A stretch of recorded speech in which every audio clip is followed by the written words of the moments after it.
must-win game for Blackburn Rovers this weekend, as of course we take on those bitter rivals. Blackpool, of course, we enter this match, of course, in 8th, but a win for us, we could actually go 4th. Can we save our season from falling apart? We'll take a little look next, and yes, we are live.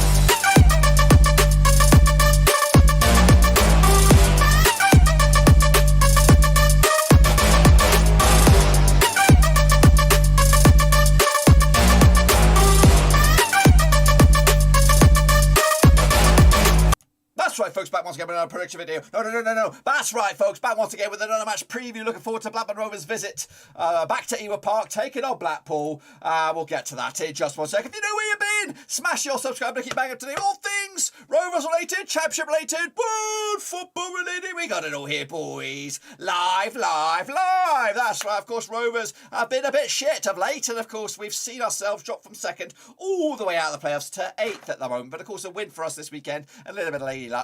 We could actually go 4th, of course, back into the thick of things, and of course to end hopefully the season strongly. We've got 6 games left and we need to win a bunch of them, and we'll talk about that in a minute. Of course, big shout out to our VIPs, they're the patrons, guys. Of course, we are now live, of course, and we're going to take a look at this. That's right, Blackpool up against Rovers at Ewood Park. Adam David in the house, respect, of course. So this is the game. Of course, we will have a watch along. It'll be live tomorrow, of course, and you can join me as we watch this game, and hopefully we are celebrating with tears of joy, not tears of pain.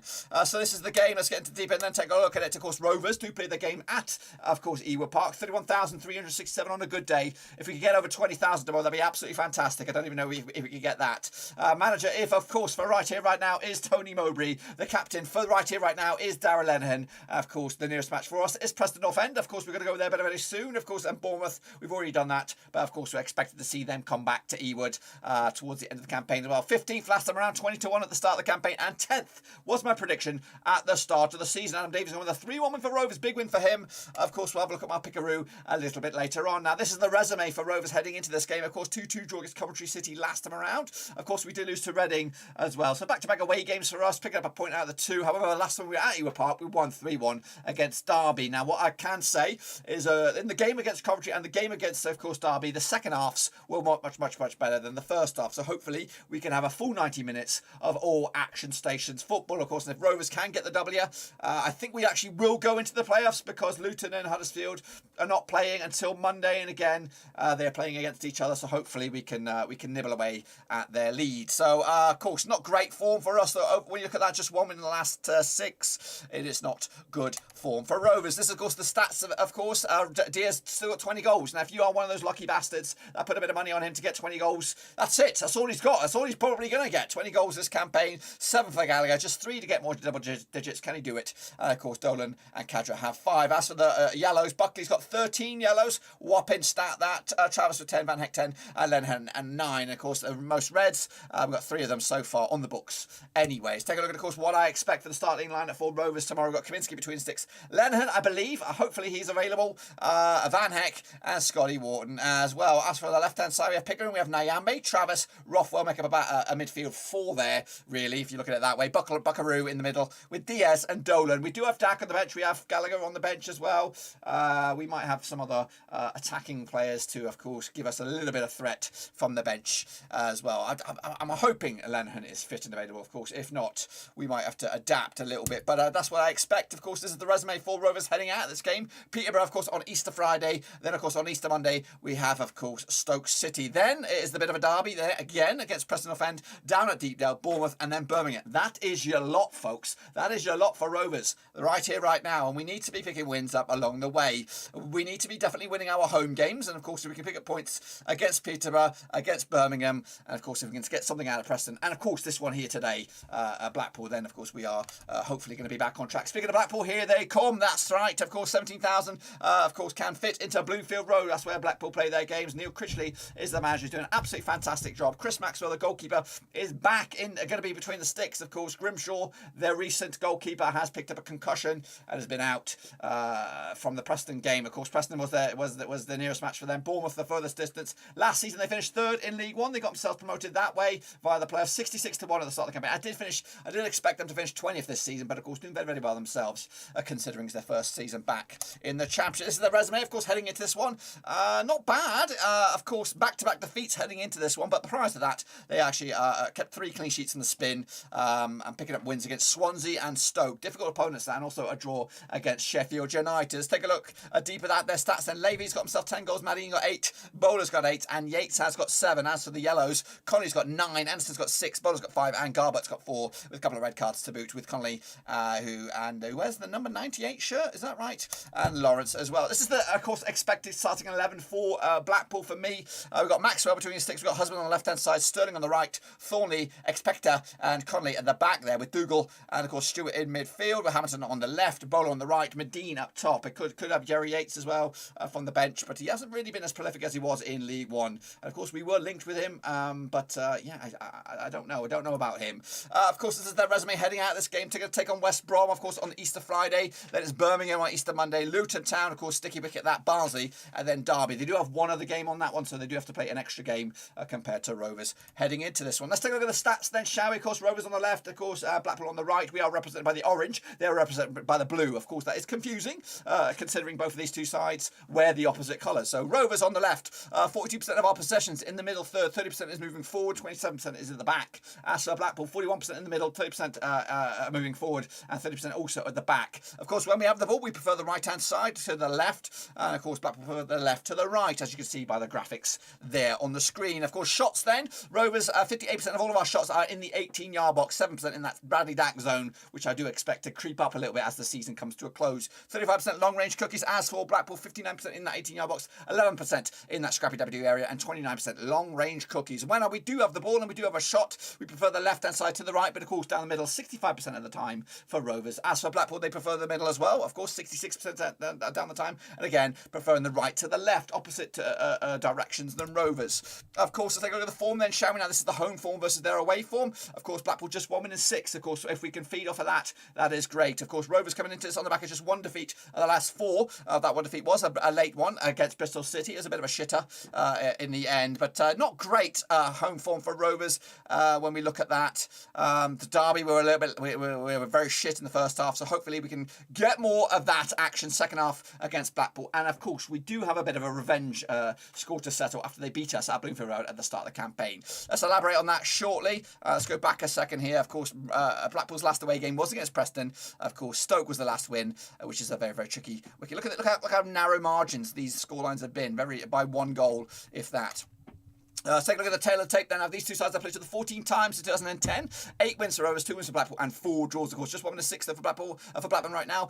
Blackpool, though, without a win in 3, if we look at it that way. Of course, our biggest win over Blackpool was a 3-0 win. The biggest win the other way was a 2-0 win. We've actually scored 27 goals to their 15, which works out around about 1.93 goals game ratio compared to Blackpool's 1.07 goals game ratio. As for, of course, the tail of the tape. Now, this is, of course, the last 6, both home and away. Of course, we did lose 2-1.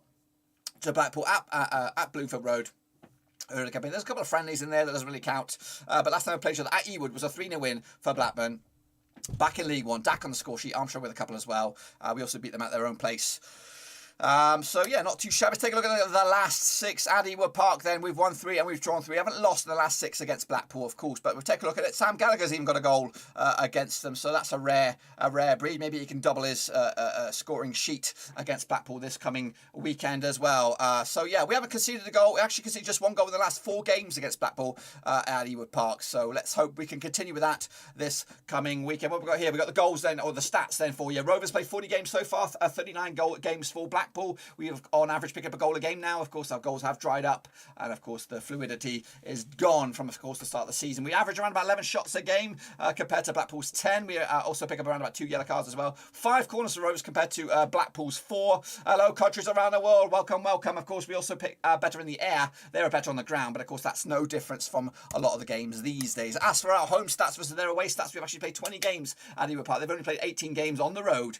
So again, picking up 13 shots on average at Ewood compared to their 9 of course, Blackpool. Again, same amount of yellow cards we do. More corners, actually 5 corners to their 3 on the road as well. Better in the air. They're also better on the ground. Possession is pretty much evenly split, of course, between these two sides. Take a look at the goals then, shall we? Of course, Rovers have scored 51 goals so far this season. 31 of them through open play, 11 set pieces, 4 counter-attacks, 4 penalties, and 1 OG. Of course, as for Blackpool, they've scored 43 goals, 27 through open play, 10 set pieces, 1 counter-attack, 4 penalties, and 1 OG. We have around about 11% conversion rate compared to the 10% for Blackpool. I'm a Manchester City fan, but I want Blackburn to win this game. So do I, brother. So do I. Let's take a look at the goals conceded then. Of course, Rovers have conceded 41 goals compared to Blackpool's 46.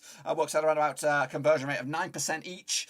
We've conceded 31 through open play, 6 set pieces, 1 counter-attack, 1 penalty, and 2 OGs. As for Blackpool, 32 of their goals have been through open play, 10 set pieces, 4 counter-attacks. No penalties conceded. Can we change that stat heading into this game? Let's take a look a bit more detail then of what we can expect from this game. Rovers, of course, coming into this with a bit more strength than Blackpool. We are, of course, buoyed on by our counter-attacks, long shot opportunities, chances through individual skill, scoring chances as well. Defending against set pieces and aerial duels. Our weaknesses, though, keeping possession of the ball, avoiding offside, defending against attack down the wings. What's gone on there? Go back, of course. Defending against skillful players. Our style of plays are down the right-hand side, long balls, taking a lot of shots, be very, very aggressive, consistent first 11, and we do like opponents to play aggressively against us. As for Blackpool, they come into this on the back with their strengths, are coming back from losing positions. Of course, that's a trend we've seen with Coventry. It's a trend we've seen with other teams, of course, as we've never managed to hold on to victories in recent times anyway.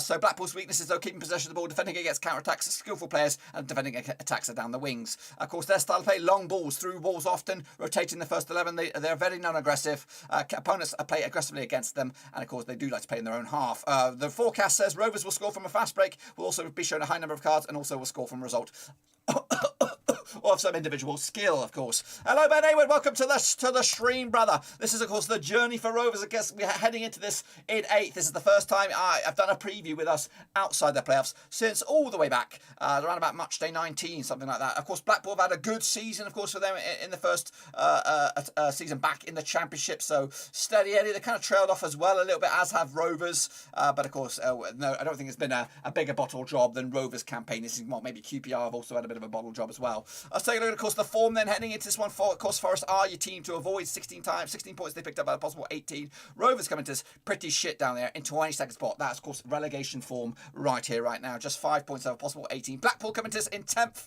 picking up 10 points out of possible 18. Not too shabby as well. However, without a win in 3. Let's take a look at, of course, the home form then. Rovers sitting in 14th spot. It's not good. Of course, I remember when we were top bins, of course, in our form at home. But, of course, that seems to be a lifetime ago. Just 1 win in the last 3 games for Rovers at home. Let's take a look at Blackpool's away form then. They currently sit in 13th, so kind of even Stevens at the moment with their away form compared to our home form. They're picking up around about 6 points out of possible 18 and just 1 win in 6 heading into this game. Of course, let's take a look at some of the stats then, of course, around the Championship as a bloody whole. Of course, Swansea are the top possession-based side with Fulham, Bournemouth, Sheffield United and QPR making up the Power 5. As for the most aggressive, Rovers lead the charge by a country mile, 94 yellows, 4 reds.